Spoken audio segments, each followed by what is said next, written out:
Welcome to ERi-TV viewers. You're watching English news broadcast for this hour with me, Bersabet Tagle. Coming up are the major headlines for today.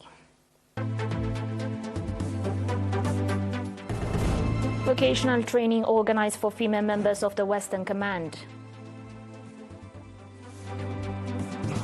Activity assessment meeting convened in Aurdet.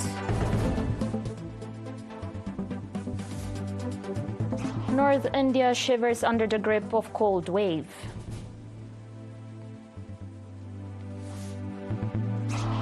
And Japan quake toll rises to 62 dead and more than 300 injured.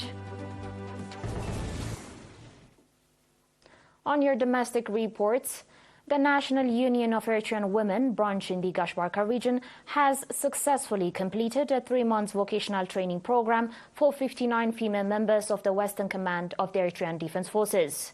The training encompassed computer technology and secretarial science, and it is expected to make a significant contribution to the daily activities of the Defense Force units.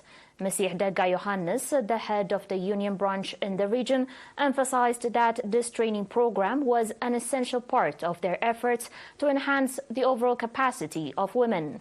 She commended the Western Command for their invaluable support in ensuring the successful implementation of the program. Mr. Tesfa Mikael, the president of the National Union of Eritrean Women, also underscored that the development of women's overall capacity remains a top priority for the union. Brigadier General Tsahaye Mekonnen, Chief of Staff of the Western Command, expressed his gratitude to the National Union of Eritrean Women for their dedicated organization of the training program. He further indicated that similar training initiatives are planned for the near future. An activity assessment meeting was recently convened in Aurdet subzone, where in-depth discussions were held to evaluate the implementation of the 2023 programs. The focus was on acknowledging the achievements and addressing the challenges in key sectors, including agriculture, social services, health, and education. In the health sector, it was reported that there has been a notable increase in the number of pregnant women opting for health facility deliveries. Additionally, vaccination coverage has reached an impressive 100%. And student enrollment for the 2022 and 2023 academic year has surged by 13%. Furthermore, 2 elementary schools have been successfully elevated to junior level schools. Mr. Issa Touum, the administrator of the subzone, expressed his appreciation for the active involvement of the public in the execution of development programs. He highlighted that key initiatives for 2024 encompass the renovation of the sewage system, the construction of a modern butchery, water and soil conservation efforts, and the control of deforestation activities. Participants at the meeting were engaged in extensive discussions regarding the issues raised and collectively adopted various recommendations for further progress. The Southern Red Sea region branch of the National Confederation of Eritrean Workers organized a series of seminars for its members in the port city of Asab, spanning from December 26 to December 29. The primary objective of these seminars, conducted in collaboration with the Confederation's regional office and the Federations of Transportation and Communication, Chemical and Mine, and Social Service Provision, was to enhance the understanding of the workers. It aimed to bolster organizational capacity and instill a strong work ethic among workers. During the seminars, a call was made to institute capacity-building vocational programs in 2024 with the intention of further enhancing the overall capabilities of workers. Additionally, Federation secretaries emphasized the importance of increased female participation across all sectors and called upon the Federation to provide moral support and encouragement in this regard.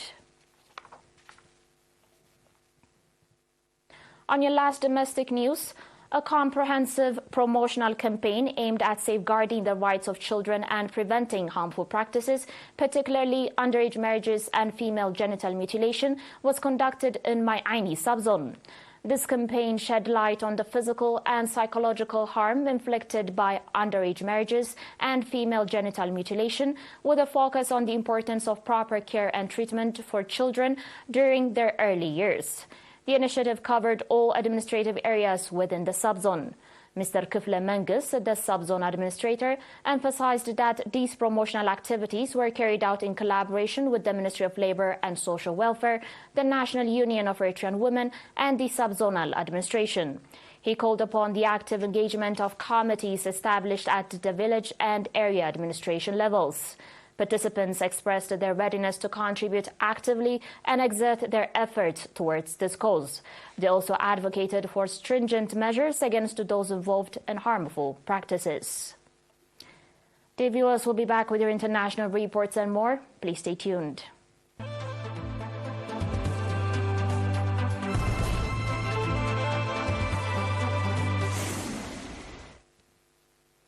Welcome back. A severe cold wave has gripped parts of northern India, with temperatures falling below -5 degrees Celsius in Indian-administered Kashmir. Several regions, including India's capital, Delhi, got involved in a thick layer of fog in early mornings and at night. Poor visibility has also caused disruptions in flight and train services, making it difficult for people to travel. Many trains have been running late by several hours, throwing people's travel plans into chaos. According to further reports, the cold wave has also been causing health issues, especially in Delhi. India's weather department has said that the cold wave is likely to persist for the next couple of days. On today's final report, Japanese rescuers continue to search for survivors from Monday's earthquake in Ishikawa Prefecture, as authorities warned heavy rain, landslides, and repeated aftershocks could hamper relief efforts.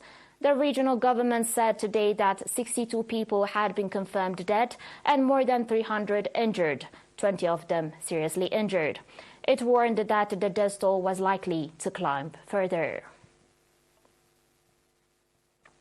You're still watching us on ERi-TV, dear viewers, and now a very quick recap of the major headlines.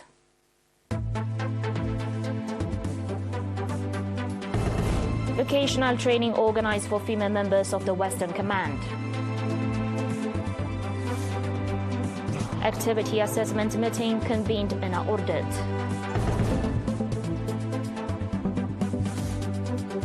North India shivers under the grip of cold wave.